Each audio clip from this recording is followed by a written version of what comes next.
યત્સંકલ્પાત પતિતપનો વાતિ વાત સમિંદે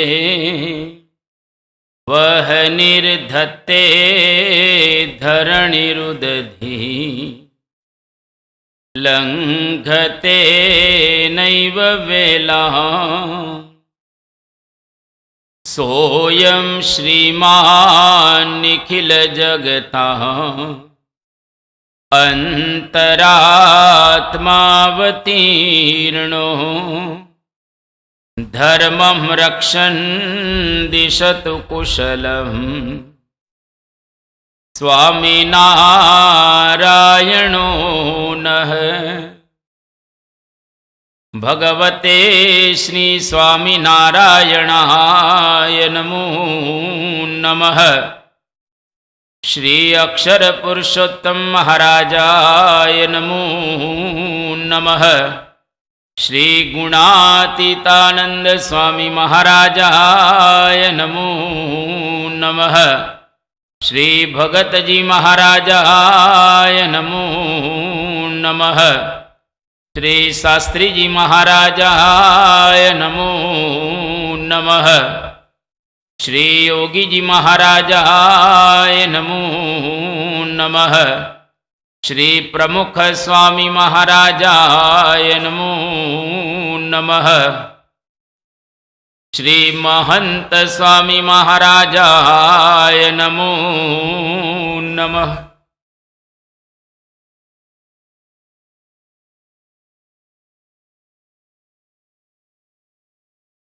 એક વખત એક જંગલમાંથી ભગવાન શંકર અને પાર્વતીજી પસાર થતા હતા અને રસ્તાની અંદર એક વૃક્ષ આવ્યું. અચાનક જ ભગવાન શંકર પાર્વતીજીને કહે છે કે દેવી, અહીંયા આગળ તમે ઊભા રહો. એટલે પાર્વતીજી ત્યાં આગળ ઊભા રહ્યા અને ભગવાન શંકર ત્યાં આગળ દંડવત કરવા લાગ્યા. એટલે પાર્વતીજીને આશ્ચર્ય થયું કે અહીંયા આગળ આ જંગલમાં કોઈ એવો સ્થાન નથી, કોઈ એવું તીર્થ દેખાતું પણ નથી અને અચાનક જ ભગવાન દંડવત કરી રહ્યા છે. કારણ પાર્વતીજીને સમજાયું નહીં. એટલે ભગવાન શંકરને પૂછ્યું કે દેવી, ભગવાન અહીંયા આગળ તમે કેમ દંડવત કરવા લાગ્યા? અહીંયા આગળ કોઈ તીર્થ નથી કે એવું કંઈ દેવસ્થાન પણ રહેલું નથી, છતાં પણ આપ દંડવત કરો છો, તો એનું કારણ જણાવો. એટલે શંકર ભગવાને પાર્વતીજીને કહ્યું કે સતી, આજથી 10,000 વર્ષ પૂર્વે આ સ્થાનની અંદર નારદજી મને પ્રાપ્ત થયા હતા અને એ સ્થાન આ રહેલું છે. નારદ જેવા સંત એનો અહીંયા આગળ સંગમ થયો હતો, અહીંયા આગળ મેળાપ થયો હતો. એટલે નારદજીના પાદારવિંદથી પવિત્ર થયેલી આ ભૂમિ રહેલી છે. એટલે હું અહીંયા આગળ સંતનો મહિમા સમજી અને દંડવત કરી રહેલો છું. તો ભગવાન દેવાધિદેવ શંકર એ પણ આવા નારદ જેવા મહાન ભક્ત સંત એનો મહિમા સમજી રહેલા છે. સંતનો મહિમા શાસ્ત્રોની અંદર ખૂબ બતાવવામાં આવ્યો છે. એટલે તો તુલસીદાસજીએ કહ્યું કે જ્યાં જ્યાં સંત પોતાના ચરણ રાખે તે ભૂમિ પવિત્ર થઈ જાય, શુદ્ધ થઈ જાય અને દિવ્ય બની જતી હોય છે. મુદ મંગલમય સંત સમાજ, તુલસીના શબ્દો કે મુદ મંગલ મય સંત સમાજું જો જગ જંગમ तीरथ राजू राम भगति जहाँ सुरसरी धारा सरसई ब्रह्म विचार प्रचारा मुद मंगल मय संत समाजू કે સંતોનો સમાજ કેવો છે? આનંદમય રહેલો છે અને જ્યાં જ્યાં જાય ત્યાં ત્યાં તીર્થભૂમિ બની જાય. આ એક મહાન એનો મહિમા બતાવવામાં આવ્યો. તો દરેક શાસ્ત્રોની અંદર સંતની સરાહના કરી છે, સંતની પ્રશંસા કરેલી છે, સંતને ભગવાનનું ઘર બતાવેલું છે, ભગવાનનું હૃદય પણ બતાવેલું છે.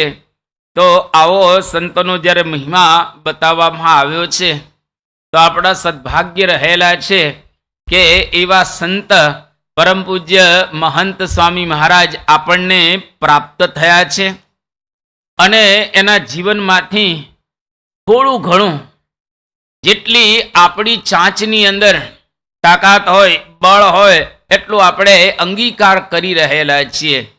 દરિયાનો કોઈ તાગ મેળવી ન શકે, આકાશનો કોઈ અંત પ્રાપ્ત ન કરી શકે, એવી જ રીતે સત્પુરુષોના ગુણ અનંત રહેલા છે.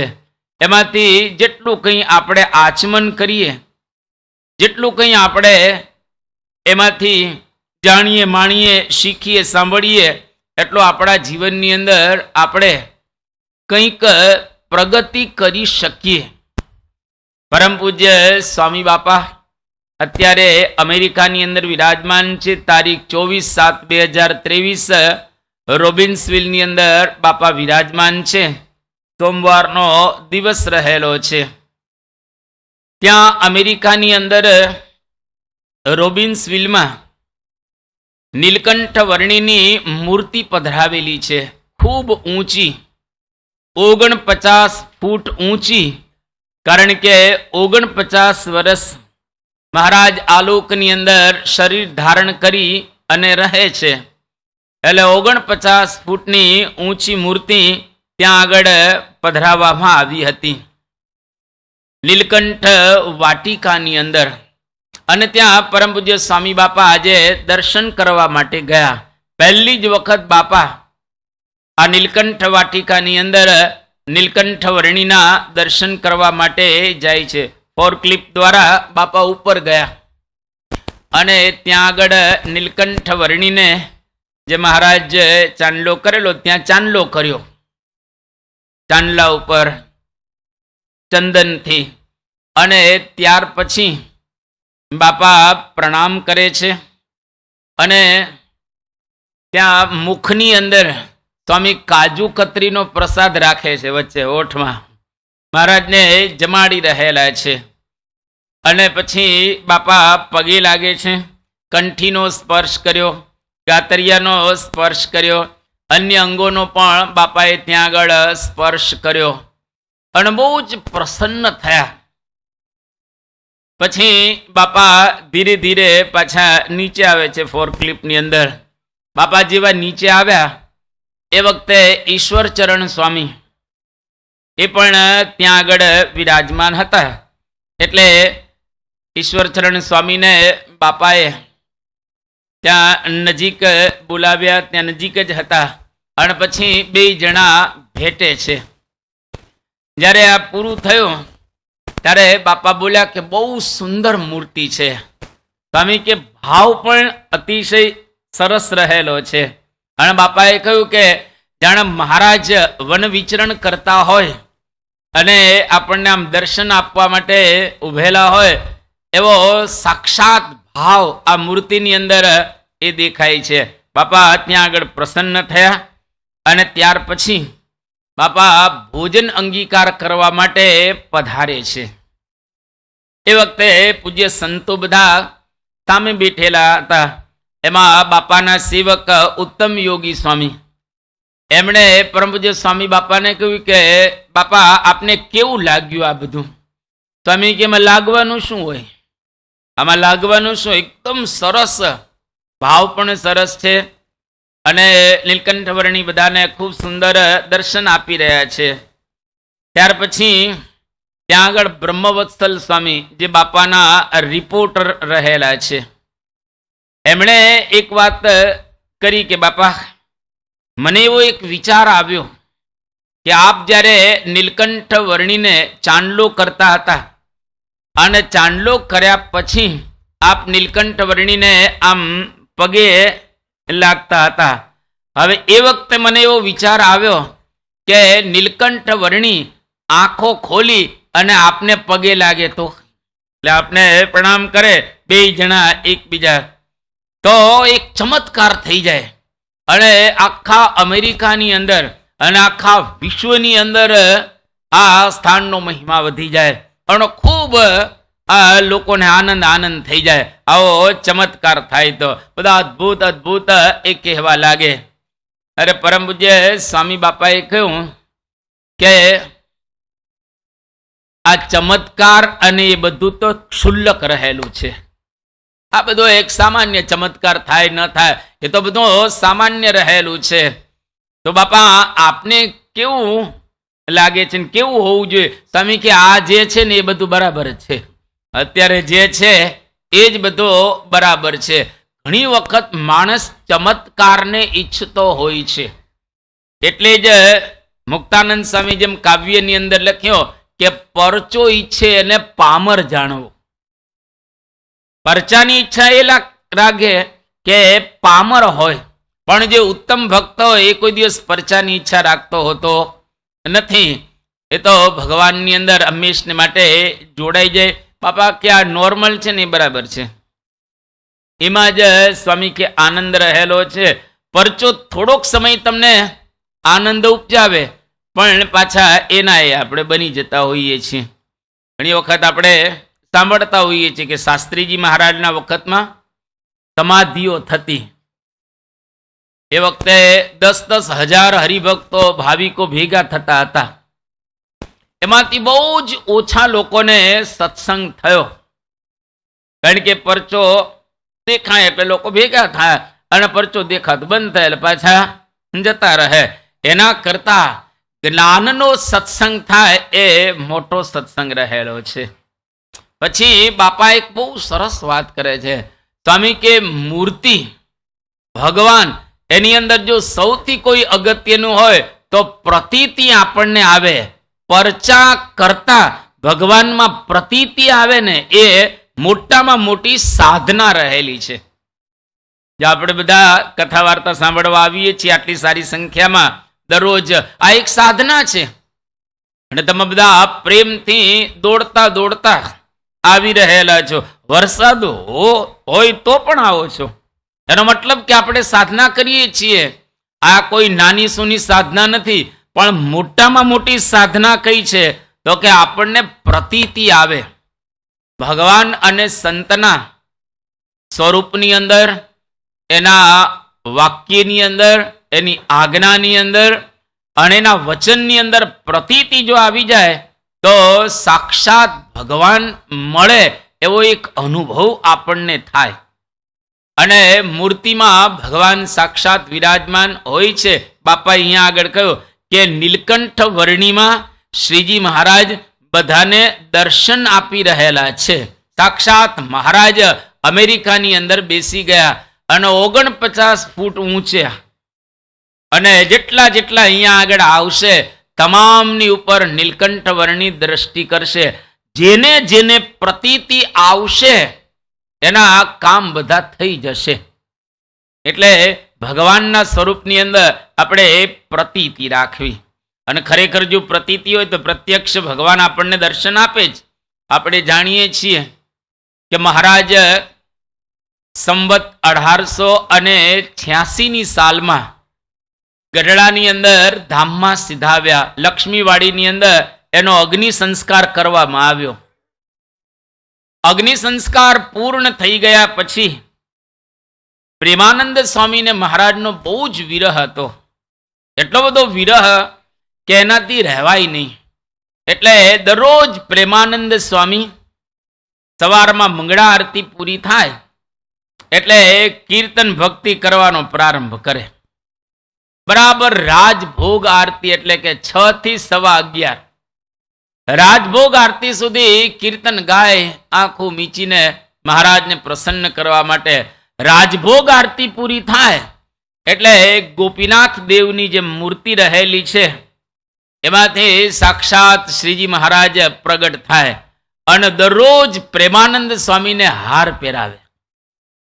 દરરોજનો આ ક્રમ, અને હાર પહેરાવે પ્રેમાનંદ સ્વામીને આનંદ થાય.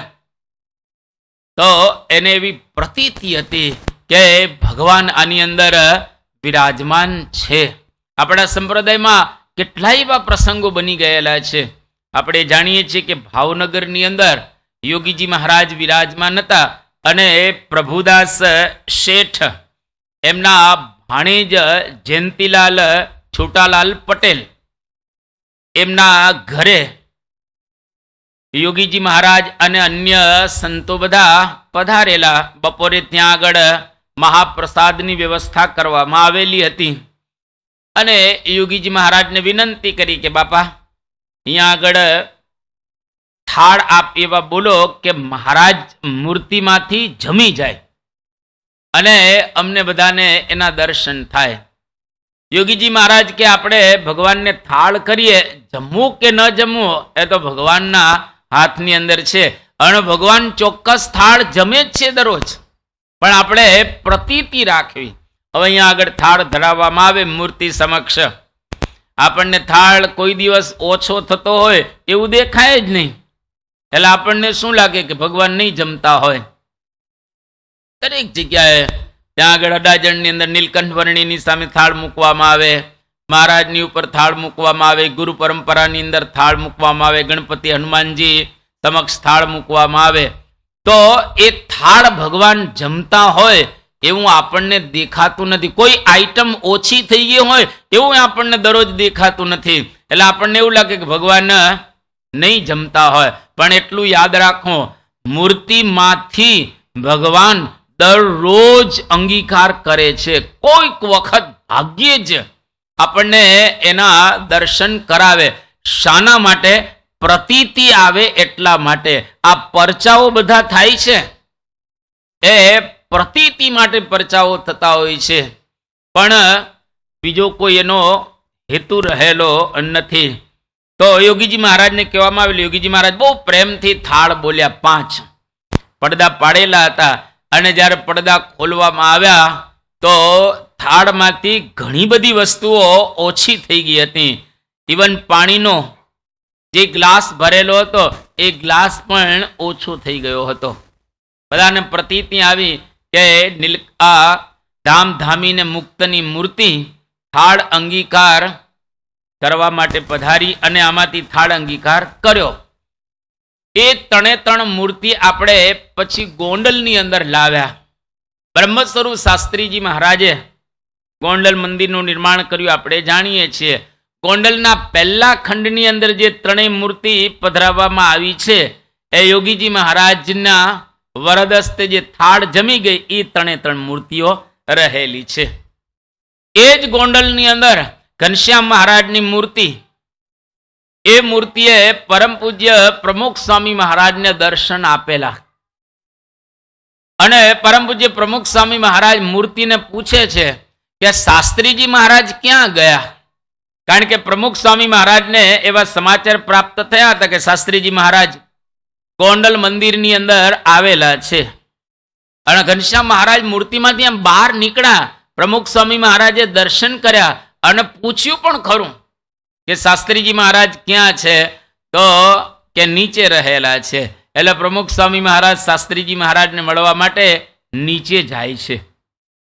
એક વખત બાપાને એવું પૂછવામાં આવ્યું કે બાપા, મહારાજે આપને દર્શન આપ્યા અને મૂર્તિમાંથી પ્રગટ થઈને છતાં પણ આપ શાસ્ત્રીજી મહારાજને મળવા માટે કેમ ગયા? ત્યાં કેમ ઊભા ન રહ્યા અને મહારાજની સાથે કેમ વાર્તાલાપ ને બધું ન કર્યું? ત્યારે પરમ પૂજ્ય પ્રમુખ સ્વામી મહારાજ બહુ સુંદર જવાબ આપ્યો કે શાસ્ત્રીજી મહારાજમાં ગુરુમાં એટલું બધું ખેંચાણ હતો કે સહેજે સહેજે શાસ્ત્રીજી મહારાજને મળવા માટે નીચે જવાયું. જો ગુરુ ગોવિંદ બંને એક જ રહેલા છે. આપણને આ મહાપુરુષોના આખ્યાનમાંથી એક શીખવા મળે. ગુરુના વિશે સાક્ષાત ભગવાનનો ભાવ રાખો. આપણે શ્લોક તો દરરોજ સાંભળીએ છીએ કે ગુરુર બ્રહ્મા ગુરુર વિષ્ણુ ગુરુર દેવો મહેશ્વર ગુરુ સાક્ષાત પરમ બ્રહ્મ તસ્મૈ શ્રી ગુરવે નમઃ. ગુરુ સાક્ષાત પરમ બ્રહ્મ, ગુરુ સાક્ષાત ભગવાનનું સ્વરૂપ રહેલા છે. એવા ભાવથી ગુરુની સેવા પૂજા વંદના અર્ચના આપણે કરવી જોઈએ. અહીંયા આગળ બાપાએ આ વાત બતાવી. અને જેને જેને ભગવાનની મૂર્તિમાં આવી પ્રતીતિ આવી ગઈ છે એને પ્રત્યક્ષ દર્શન થયા છે. પરોક્ષની અંદર પણ આપણને જોવા મળે. આપણા સંપ્રદાયની અંદર પણ આપણે જોઈએ છીએ. જો નરસિંહ મહેતા હતા, જ્યારે જ્યારે દામોદરજીને નરસિંહ મહેતા યાદ કરે, એનું સ્મરણ કરે, સ્તવન કરે, સ્તુતિ કરે, ત્યારે ત્યારે દામોદરજી એને સાક્ષાત દર્શન આપતા. 52 વખત નરસિંહ મહેતાને પરચા પૂરેલા છે. તો કેટલો ભાવ ભગવાન પ્રત્યે હશે. તો આપણે પણ એવો ભાવ ભગવાન પ્રત્યે રાખવો તો ચોક્કસ ભગવાન આપણને એ દર્શન આપે.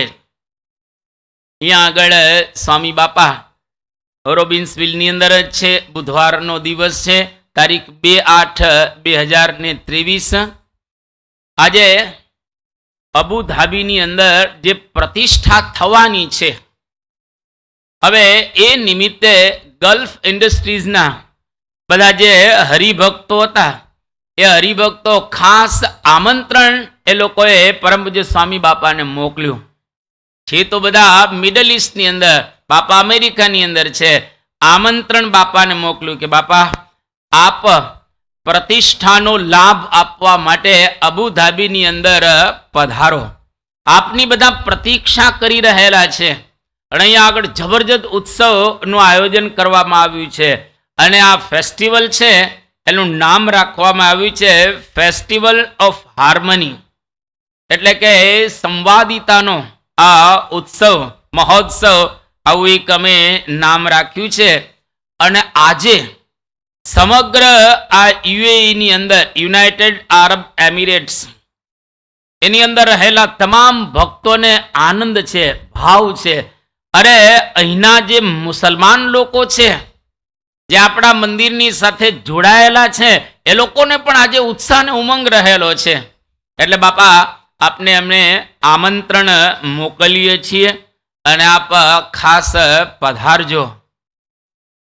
સ્વામી બાપા જ્યારે આમંત્રણ આવ્યું એટલે પહેલી વાત એ કરે છે કે મહારાજ સ્વામીનો એક જબરજસ્ત પ્રતાપ અને પ્રભાવ કહેવાય.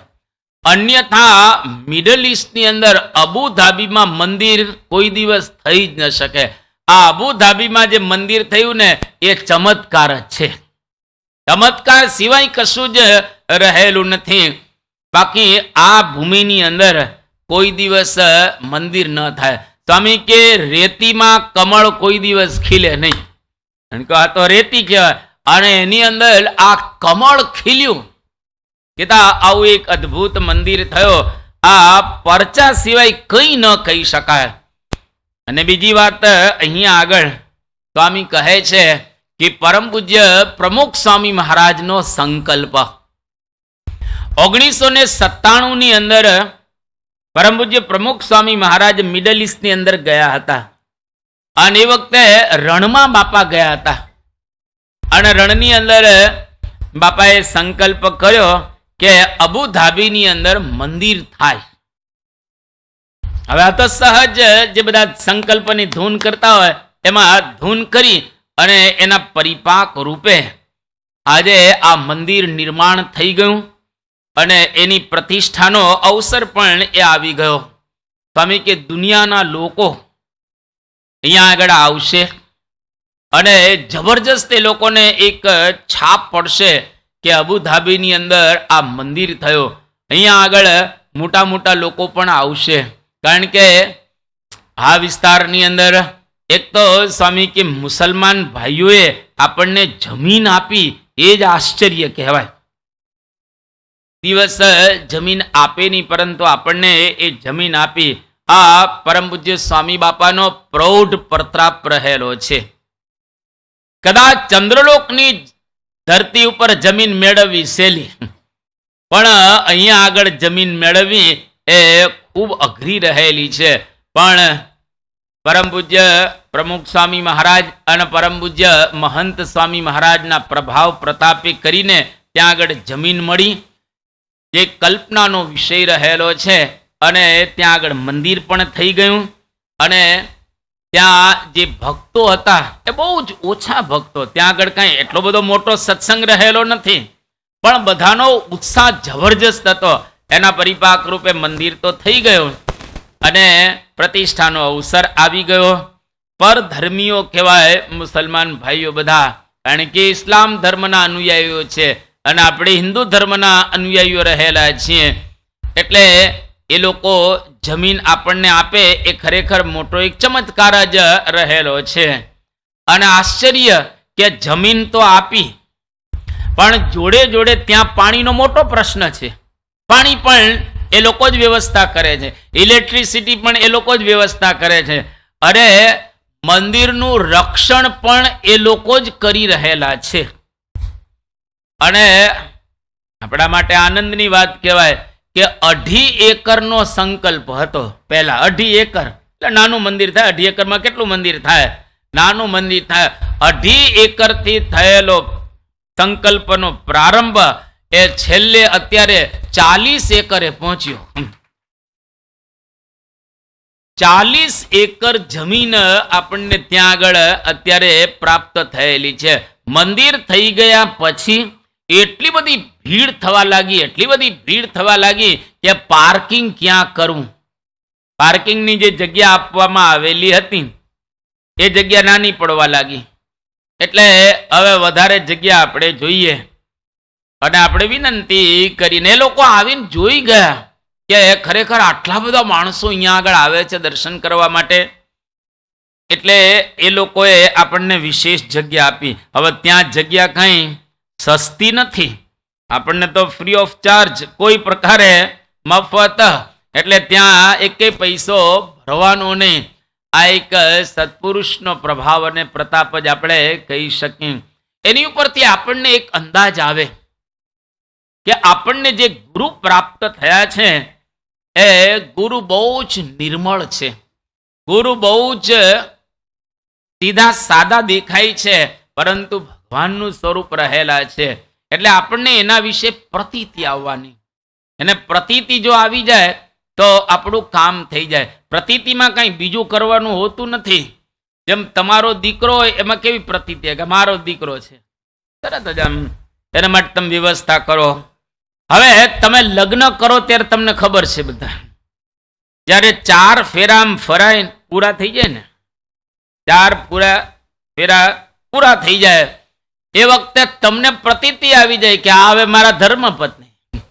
કોઈ ના પાડે તોય તમે માનો જ નહીં, કારણ કે હું 4 ફેરા ફરેલો છું. એકદમ પ્રતીતિ આવી કે મારી પત્ની જ છે આ. અને પત્નીને પ્રતીતિ આવી જાય કે મારા પતિ દેવ રહેલા છે.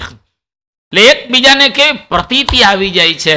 અને બંને થકી જે સંતાન ઉત્પન્ન થાય એમાં કેવી પ્રતીતિ આવે કે મારું સંતાન છે, આ મારા પિતા છે. છોકરાને કે છોકરીને એવી પ્રતીતિ આવી જાય મારી માતા રહેલા છે. બસ એક્ઝેક્ટ આપણને એવી પ્રતીતિ આવી જાય. જેમાં આંબાનું વૃક્ષ આપણે જોઈએ, કેરીઓ અંદર જોઈએ તો આપણને કોઈ કહે કે પીપળો છે, આપણે માનીએ ખરા? ના ના, આ તો આંબો જ છે. અરે તારું મગજ ફરેલું છે, આ તો પીપળો છે, આ તો થોર છે. ભાઈ તું બોલે છે પણ તને ખ્યાલ નથી આ તો આંબો જ છે, કારણ કે આ કેરિયાની અંદર છે. એમ આપણને પરમ પૂજ્ય મહંત સ્વામી મહારાજના સ્વરૂપમાં પ્રતીતિ આવી છે કે આ ભગવાનનું સ્વરૂપ જ છે. કોઈ ગમે તે કહે, ગમે તેવા ચરિત્ર બાપા કરે, ગમે તેવું આપણે કદાચ ક્યાંક સાંભળીએ તો પણ આપણી આ પ્રતીતિ કોઈ દિવસ જાય નહીં. એક વખત શ્રીજી મહારાજ ગઢડામાં બેઠેલા હવે મહારાજ દરરોજ કથા કરે અને સામે કાઠી હરિભક્તો બધા બેસે કથા સાંભળવા માટે. હવે ઊંડી કથા આવે ને એટલે હુઈ જાય લોકો, થોડીક આમ ઊંડી કથા આવે એટલે લોકો સુઈ જતા હોય છે. એટલે કાઠી હરિભક્તોને આમ ઊંઘ આવવા લાગી. મહારાજ છે હાથમાં બેરખો રાખતા, કોઈ ઊંઘે એટલે સીધો મારે બેરખો, એટલે પેલો જાગી જાય એનો જ વાંધો નહીં, પણ બીજાને ખબર પડે કે આ ઊંઘતો હતો, એટલે એ પાછું અગત્યનું. અને એ બેરખો જેને માર્યો હોય ને એ પાછું મહારાજને આપવા જાય એટલે ઓર ખબર પડે કે આજ ઊંઘતો હતો. બધું મહારાજે ત્યાં આગળ સિસ્ટમ કરેલી હતી. એટલે મહારાજ કોઈ સુવે એટલે આમ બેરખો મારે, એટલે પેલા હરિભક્ત ઉભો થઈ અને મહારાજને બેરખો આપવા આવે. વારે વારે બધા સુવા લાગ્યા, કારણ કે પ્રાગજી પુરાણી એ વખતે ભાગવત વાંચે અને ભાગવતમાં અમુક ભાગ એવો આવે તો બધાને ઊંઘ આવે. એટલે મહારાજ બધા કાઠીઓને કહે કે તમે આવા શૂરવીરને ઊંઘ આ બધી, કે મહારાજ અમને કોઈ દિવસ ઊંઘ આવે જ નહીં, અમે જો કથા સાંભળીએ ને ઊંઘ આવે તો તલવારે કરીને ઊંઘને કાપી નાખીએ, બાકી અમને કોઈ ઊંઘ આવે નહીં. પણ આ પ્રાગલો આ પોથીમાંથી કાઢે છે ને એ આવે છે, બાકી અમે તો શૂરવીર રહેલા છીએ. પછી મહારાજને કાઢ્યો કે મહારાજ આમાં અમને કંઈ સમજાતું નથી, આ ભાગવતમાં કંઈ સમજાતું નથી, આ ગદ્ય ભાગ ને આ બધું સાકાર નિરાકાર ને અન્વય ને વ્યતિરેક ને આ બધી જ વસ્તુમાં અમને કંઈ ગતાગમ પડતી નથી. અમે તો એટલું જાણીએ કે આ પૂર્ણ પુરુષોત્તમ નારાયણ રહેલા છો એ અમને ખબર છે, તમે ભગવાન છો બસ. ત્યારે શ્રીજી મહારાજ બોલ્યા કે શાસ્ત્ર સાંભળીને, શાસ્ત્ર વાંચીને, શાસ્ત્ર ભણીને જે કરવાનું હતું એ તમે બધાએ કરી લીધેલું છે, બસ આટલું જ કરવાનું છે. પ્રતિતિ આવી જાય એટલે કાર્યક્રમ પૂરો. તો એની નિશાની શું?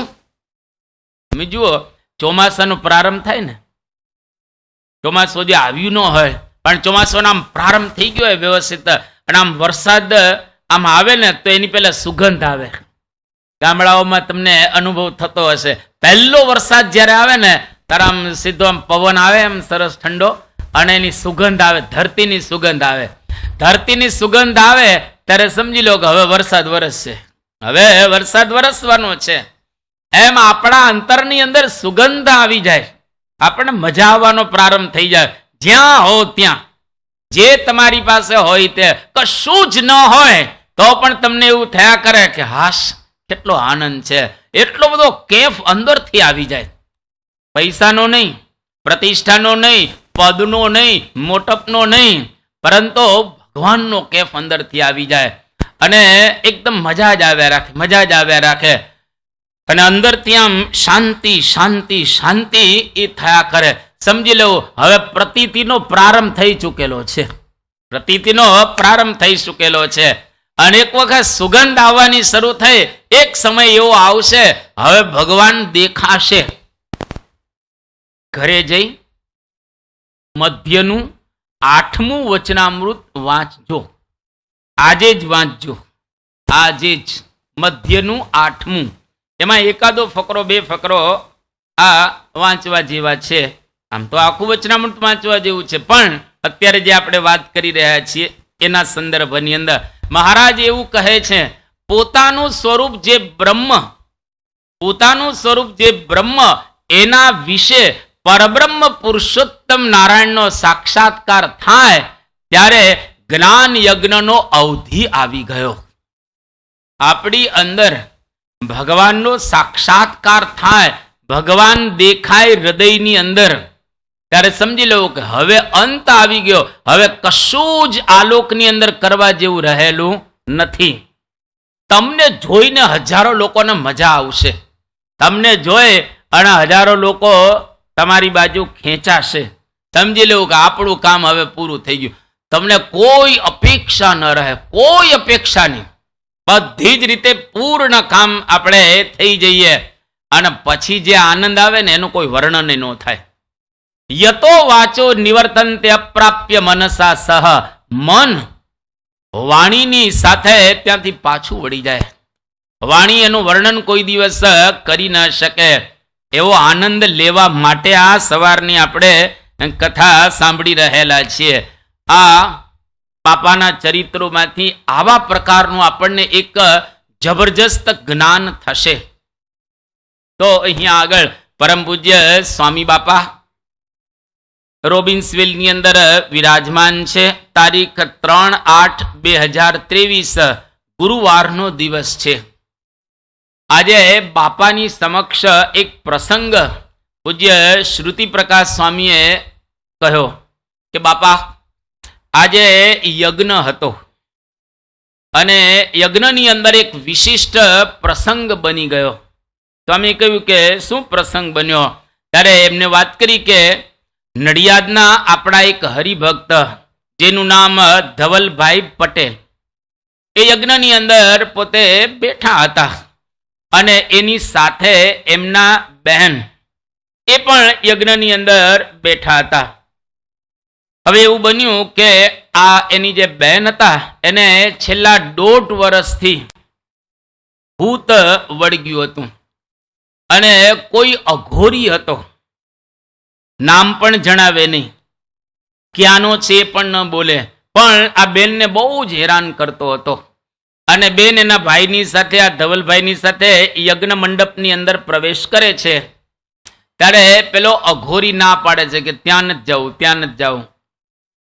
પણ બધા હરિભક્તો અને એમના પરિવારના સભ્યો બધા ગમે તેમ કરી અને બેનને આ યજ્ઞની અંદર ખેંચી લાવ્યા અને બેન આવ્યા યજ્ઞની અંદર. લગભગ પોણો યજ્ઞ પૂર્ણ થઈ ગયો અને પોણો યજ્ઞ પૂરો થયો એ વખતે બન્યું એવું કે અંદર જે પેલો ભૂત હતો એ અઘોરી હતો, એ અઘોરી એકદમ આ બેનને બેભાન કરી રહેલો છે. અને પોણો યજ્ઞ થયો તો બેન આમ બેભાન થવા લાગ્યા ત્યાં આગળ અને બોલવા લાગ્યા બેન કે શ્વેત પાઘ પહેરેલી છે, શ્વેત વાઘા ધારણ કરેલા છે અને માણકી ઘોડી ઉપર આ બેઠેલા એના મને દર્શન થાય છે ભગવાનના. અને એમ કરતા કરતા બેન તો બેભાન થઈ ગયા. આ બોલતા બોલતા જ બેન બેભાન થઈ ગયા અને બેભાન અવસ્થાની અંદર થોડો સમય ત્યાં આગળ રહે છે અને ભૂત ત્યાંથી વિદાય લઈ અને જાય છે. શ્રીજી મહારાજ આ ભૂતને લઈ જાય છે અમેરિકામાં, ત્યાં લઈ ગયા. અને પછી થોડોક સમય થયો એટલે હવે બેન બેભાન થઈ ગયા. એટલે ડોક્ટરો નાન બધા આવી જાય સ્વાભાવિક રીતે, શું થઈ ગયું વગેરે વગેરે. થોડી વાર થઈ તો બેન પાછા ભાનમાં આવી ગયા અને જેવા ભાનમાં આવ્યા એટલે તરત જ બેન બોલવા લાગ્યા. જ્યારે બેભાન થતા હતા અને જે બોલતા હતા ભાનમાં આવીને જ બોલવા લાગ્યા કે શ્વેત પાગ ધારણ કરેલા, શ્વેત વસ્ત્ર ધારણ કરેલા, માણકી ઘોડી પર વિરાજમાન થયેલા એવા ભગવાન સ્વામિનારાયણના મને દર્શન થયા અને ભગવાન સ્વામિનારાયણ ભૂતને લઈ જતા હતા. આવા મને દર્શન થયા અને એકદમ બેનને શાંતિ શાંતિ શાંતિ થઈ ગઈ યજ્ઞની અંદર. આ પ્રસંગ એમણે બધાને વાત કરી ત્યાં આગળ. તો કોઈક વખત સત્સંગીઓને પણ ભૂત વળગે, પ્રેત વળગે, પિશાચીની વળગે, ડાકીની વળગે, શાકીની વળગે, ભૈરવ વળગે અને ખવીસ વળગે. 7 જણા છે. આ 7 જણા કોઈક વખત સત્સંગીઓને વળગતા હોય છે. આપણે લાગે સત્સંગીના કેમ વળગે છે, આપણને પ્રશ્ન થાય ને. જ્યારે આપણે વર્તમાન ધરાવીએ છીએ તો એ વખતે આપણને કહેવામાં આવે છે કે તમારા બધા જ પાપ બળી ગયા, આપણે આ માર્ગે ચડી ગયા છીએ. તો કોઈક વખત સત્સંગીઓને પણ ભૂત પ્રેત પિશાચીની ડાકીની શાકીની ખવીસ કે પછી આ ભૈરવ વળગતા હોય છે. આ બધા એનું કારણ શું છે? બહુ જાણવા જેવું આ કારણ રહેલું છે. કોઈએ શંકા એવી નહીં રાખવાની કે હું સત્સંગી છું, મને આ કેવી રીતે વળગે. તમને વળગે જ નહીં પહેલામાં પહેલું, પણ છતાંય વળગે છે. એનું કારણ એટલું જ કે આ અવગતે ગયેલા જીવાત્માઓ વર્ષોથી ફરતા હોય બધી જગ્યાએ અને થાકી ગયા હોય, કંટાળી ગયા હોય કારણ કે એને પીવાની લઘુશંકા અને ખાવાની વિષ્ટા, એ કોઈ દિવસ સારા ખોરાક ન ખાઈ શકે, એ માણસની વિષ્ટા જ ખાય. અને લઘુશંકા એટલે પેશાબ, એને પીવાનું. કોઈ તળાવ સરોવર એની અંદર પાણી ન પી શકે આ 7 જણા. એટલે આવી પરિસ્થિતિની અંદર તો કંટાળે ને કોઈ પણ માણસ. એટલે એ થાકી જાય, વર્ષો થાય એટલે કંટાળે. પછી એને વિચાર થાય કે હવે મારે કંઈક આમાંથી મુક્તિ મેળવવી છે, મોક્ષ મેળવવો છે, મારે કંઈક સારા રસ્તે ચડવું છે. વર્ષો સુધી એની અંદર રહ્યા હોય તો ઘણા તો પાછા એવા હોય ને, ટેવાઈ જાય. અને અમુક એવા મુમુક્ષુઓ એને ઈચ્છા થાય ત્યારે સત્સંગની અંદર પ્રવેશ કરે. કારણ કે હવે સત્સંગીમાં પ્રવેશ કરે એટલે એના દ્વારા કોનો સંગ થાય? ભગવાનનો અને સંતનો સંગ થાય. એટલે મોક્ષ મેળવવા માટે, કલ્યાણ કરવા માટે આ સત્સંગીની અંદર પ્રવેશ કરે. બાકી સત્સંગીમાં ભૂત પ્રેત કોઈ દિવસ પ્રવેશ કરી શકે નહીં. આ એક. બીજું, જેને નિષ્ઠામાં ગડબડ હોય ને તો એની અંદર પણ આવા મલિન તત્વનો આવિર્ભાવ થતો હોય છે. એટલે નિષ્ઠા પર્વત પ્રાય રાખવાની. કોઈ પણ જગ્યાએ જોડાવું તો બરાબર જ જોડાવું. ગમે તેમ હલવા ન દેવું આપણું મન, ક્યાંય સારું હશે કે નહીં હોય, સારું જ છે, બરાબર જ છે. આટલા બધા સંતો, ભણેલા ગણેલા હોશિયાર બુદ્ધિશાળી દેશ વિદેશના આ બાપાની અંદર, મહારાજની અંદર જોડાયેલા છે, એટલે કઈ ગડબડ તો નહીં જ હોય. ડોક્ટર સ્વામી જેવા મોટા સંતો અંદર જોડાયેલા છે, વિવેક સાગર સ્વામી, ઈશ્વરચરણ સ્વામી, કે પછી એવા મોટા મોટા સંતો જોડાયેલા છે, હજારો હરિભક્તો જોડાયેલા છે. એટલે બરાબર સાચું જ છે. એક વખત આપણને એવી કોઈક શંકા નાખે તો એ શંકા આપણા હૃદયની અંદર રહેવી ન જોઈએ. એકદમ બરાબર નિષ્ઠાથી જોડાઈ જવું. જો એવી રીતે આપણે જોડાઈ જઈએ તો ખરેખર અંતરથી આપણને આનંદ આવે જ. આ એક વાત. બીજી વાત, દુનિયામાં 2 સંપત્તિ છે. એક દૈવી સંપત્તિ અને બીજી આસુરી સંપત્તિ. આ 2 સંપત્તિ પહેલેથી જ છે, અત્યારથી જેવું નહીં, પહેલેથી જ આ દુનિયાની અંદર રહેલી છે. દૈવાસુર સંગ્રામ હંમેશને માટે થતો જ રહે છે. જો અત્યારે પણ ઘણા પ્રશ્ન થતો હોય છે કે આવા માણસો કેમ છે જગતમાં. એ વખત આપણે એમ થાય કે આ બધું બરાબર છે ને, આવા માણસો કેમ ભગવાને આ ઉત્પન્ન કર્યા. તો આપણને એવો ચોક્કસ વિચાર આવે છે. પણ એવું સમજવાનું કે આસુરી સંપત્તિના લોકો રહેલા છે. આ બેયનું યુદ્ધ ચાલ્યા જ રાખે. તમે ગીતાનો 16મો અધ્યાય વાંચજો, જેની અંદર બહુ સરસ વાત કર્યું છે કે દ્વૌ ભૂત સર્ગો લોકેસ્મિન દૈવ આસુર એવ ચ દૈવો વિસ્તરસઃ પ્રોક્ત આસુરમ પાર્થ મે શૃણુ. ભગવાન કહે છે કે દેવ અને આસુર આ 2 પ્રકારનો ભૂત સર્ગ છે. સારા માણસોની કિંમત ત્યારે જ થાય જ્યારે ખરાબ માણસો હોય, અને ખરાબ માણસોની અવહેલના ત્યારે જ થાય છે જ્યારે સારા માણસો દુનિયા પર હોય. એટલે સારા ને ખરાબ 2 રહેવાના જ દુનિયા ઉપર હંમેશને માટે. પણ જે આસુરી લોકો રહેલા છે એની વાત અહીંયા આગળ ભગવાન કૃષ્ણ કરે છે ગીતાની અંદર કે પ્રવૃત્તિંચ નિવૃત્તિંચ જના ન વિદુરાસુરા ન શૌચમ નાપી ચારો ન સત્યમ તેષુ વિદ્યતે. આ એક બહુ અગત્યનો શ્લોક સમજવા જેવો ગીતાની અંદર છે કે આપણી અંદર પણ 2 ભાવ હોય. દરેક માણસમાં 2 ભાવ હોય ને હોય. આપણી અંદર દૈવ ભાવ છે અને આસુર ભાવ પણ રહેલો છે તમામની અંદર. ધીરે ધીરે આસુર ભાવને ઓછો કરી અને દૈવ ભાવ પ્રગટ કરવાનો છે. આ કથા કીર્તન ભજન ભક્તિ એના માટે છે. દેવ દર્શન પણ તમે જો ઘણી વખત આપણને એવા ખરાબ વિચાર આવે, કોઈક વખત આપણે ખરાબ બોલી નાખતા હોઈએ છીએ વગેરે વગેરે, સમજી લેવું આસુર ભાવ આપણી અંદર આવી ગયો છે. એક સમય એવો આવે ધીરે ધીરે કરતા કરતા એ આસુર ભાવને ઓછો કરી અને દૈવ ભાવ વધારી દેવો. આસુરી લોકોની અંદર આટલી વસ્તુ ન હોય. કઈ વસ્તુ? શૌચમ એટલે કે પવિત્રતા.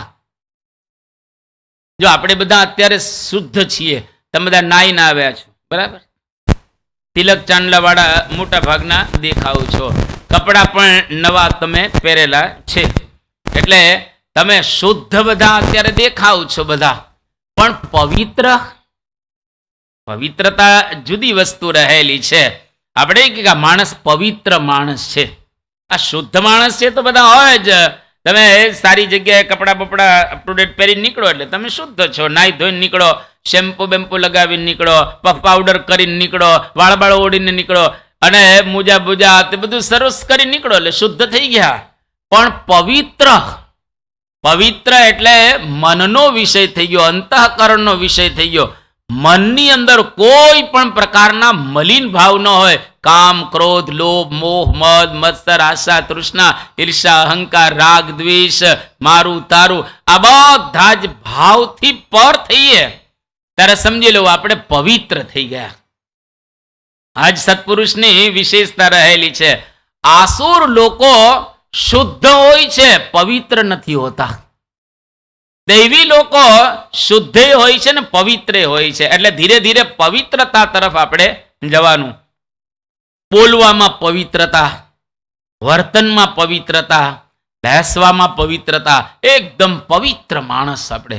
કોઈ દિવસ ક્યારેય ખોટું કરે નહીં. આ વાત અહીંયા આગળ બતાવે છે કે આસુર લોકો પવિત્ર નાપી આચાર, એના જીવનની અંદર સદાચાર ન હોય. સદાચારની અંદર એક જ વસ્તુ બતાવવામાં આવેલી છે, તમારું કેરેક્ટર બરાબર હોવું જોઈએ. ચરિત્રથી માણસ શુદ્ધ હોવો જોઈએ. ક્યારેય કોઈ સ્ત્રીને વિશે ખરાબ ભાવ નહીં રાખવાનો. ચરિત્ર બહુ જ અગત્યનું રહેલું છે.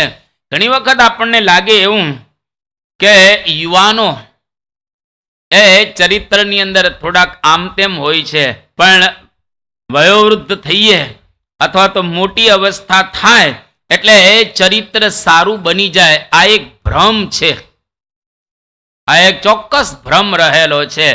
ચરિત્રને અને અવસ્થાને કોઈ લેવા દેવા જ નથી. નાના હોય પછી કિશોર હોય કે પછી યુવાન હોય કે વયોવૃદ્ધ હોય, ચરિત્રની સાથે એને કોઈ લેવા દેવા જ રહેલા નથી. ચરિત્ર મનનો વિષય રહેલો છે. કોઈ ઘરડાનું મન ઘરડું થાય છે? મને કહો, એકે ઘરડાનું મન ક્યાં ઘરડું થાય છે? મન તો એવું ને એવું તરોતાજું રહેલું છે. અને આપણે આ બધા સંકલ્પ વિકલ્પ કરીએ છીએ સ્ત્રી આદિકના, દેહ કરીને ક્યાં કરીએ છીએ? એ તો મને કરીને કરીએ છીએ. આત્મા કોઈ દી ઘરડો થતો નથી, મને કોઈ દી ઘરડું થતું નથી, એટલે આપણા વિચારો કોઈ દી ઘરડા થાય નહીં. એટલે વૃદ્ધાવસ્થાની અંદર માણસનું શરીર ઘરડું થઈ ગયેલું છે, પણ એના વિચારો ઘરડા થયેલા નથી. એટલે વિચારો શુદ્ધ અને પવિત્ર રાખવા.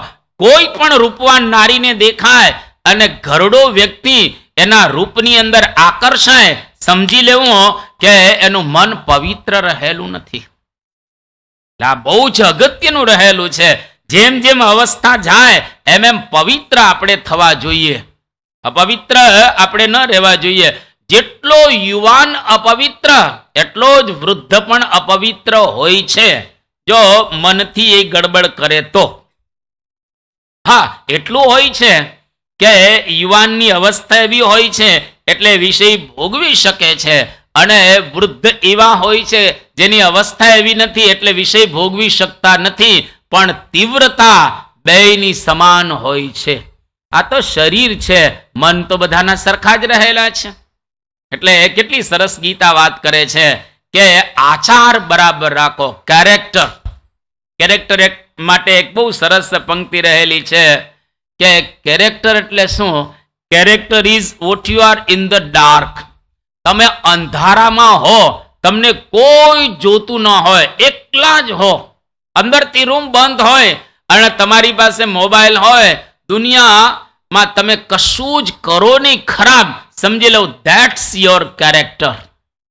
આ તમારું ચરિત્ર ને ચારિત્ર રહેલું છે. હા, બહુ. જો મહારાજના વખતની અંદર સુરા ખાચર હતા, જસદણની અંદર સુરા ખાચર ગયા.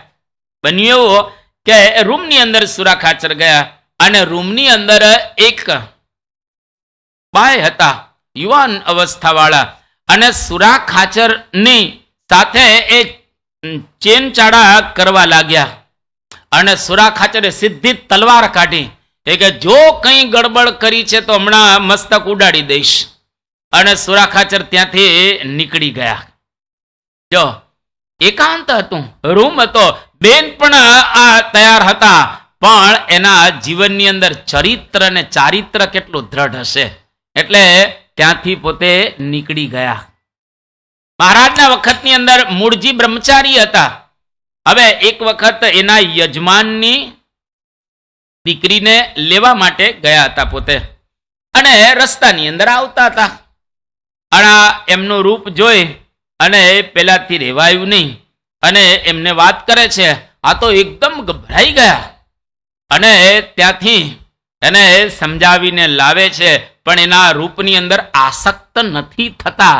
આ કહેવાય શુદ્ધતા, ચરિત્ર, આચાર. મહારાજના વખતની અંદર ગોવિંદ સ્વામી હતા. ગોવિંદ સ્વામી પોતે સાધુ હતા.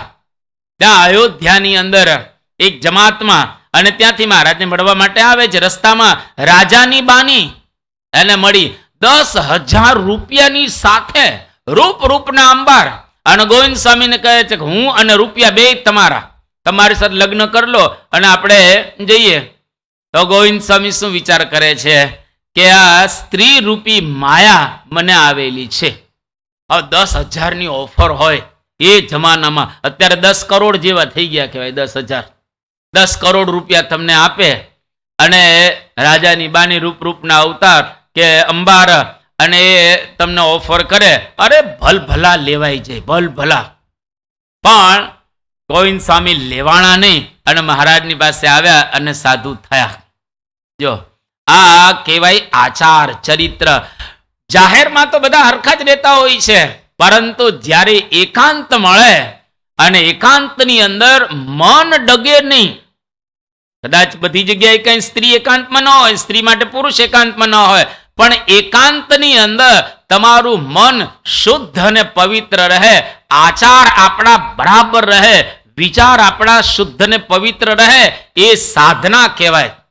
અને આ કથા સાંભળવાનું ફળ એ રહેલું છે કે આપણે આપણો આચાર બરાબર રાખીએ. અને ત્રીજી વાત અહીંયા આગળ કરે છે કે અસુરો હોય એના જીવનમાં સત્ય ન હોય.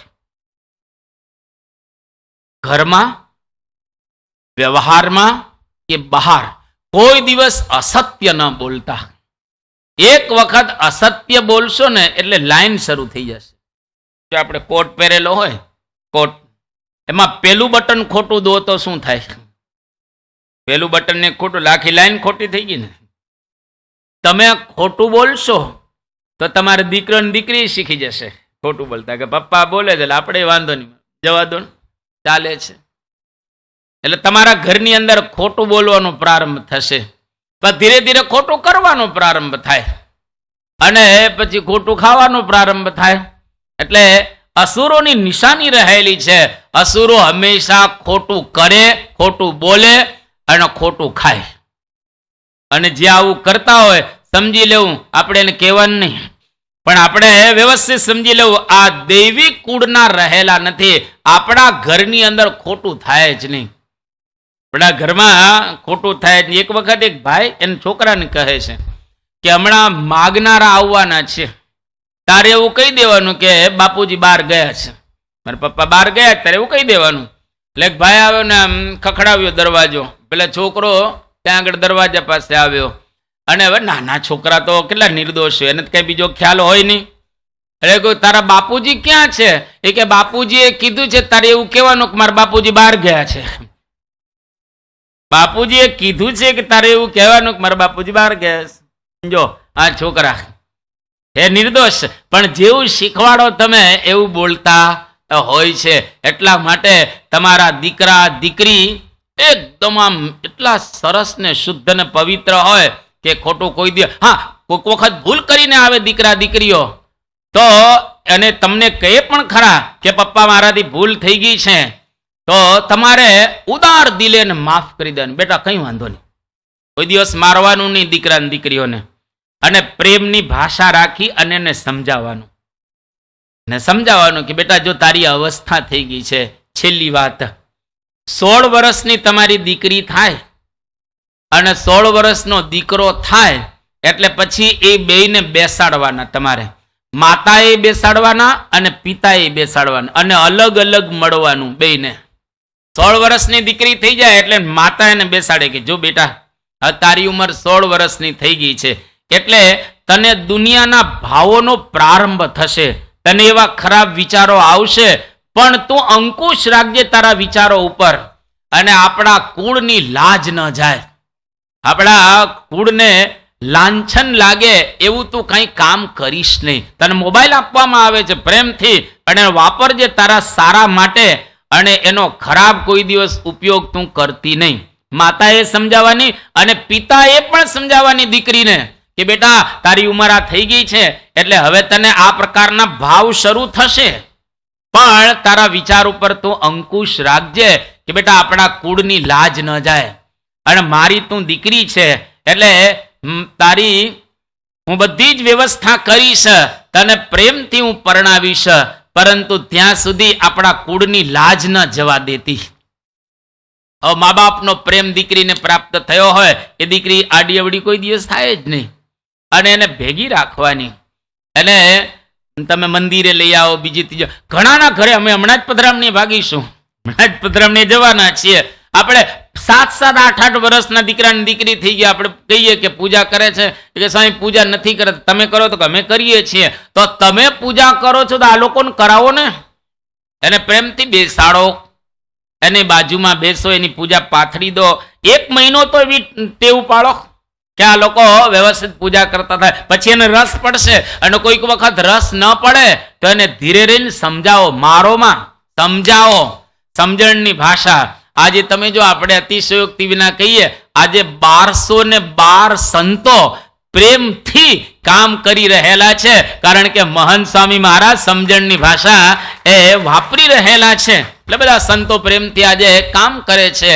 તો તમારા દીકરાને દીકરી પ્રેમથી તમારા ઘરની અંદર કામ કરશે અને એના જીવનમાં પવિત્રતા પણ રહેશે, આચાર પણ રહેશે અને કોઈ દિવસ ખોટું બોલશે નહીં અને ખોટું કરશે નહીં. એ આપણને આ પ્રસંગ ઉપરથી ખરેખર અદ્ભુત એ જાણવા મળે. શ્રી સ્વામિનારાયણ ભગવાનની જય. સ્વામિનારાયણ નારાયણ નારાયણ, સ્વામિનારાયણ નારાયણ નારાયણ, સ્વામિનારાયણ નારાયણ નારાયણ, સ્વામિનારાયણ નારાયણ નારાયણ, સ્વામિનારાયણ સ્વામિનારાયણ, સ્વામિનારાયણ સ્વામિનારાયણ, સ્વામિનારાયણ નારાયણ નારાયણ, સ્વામિનારાયણ નારાયણ નારાયણ, સ્વામિનારાયણ નારાયણ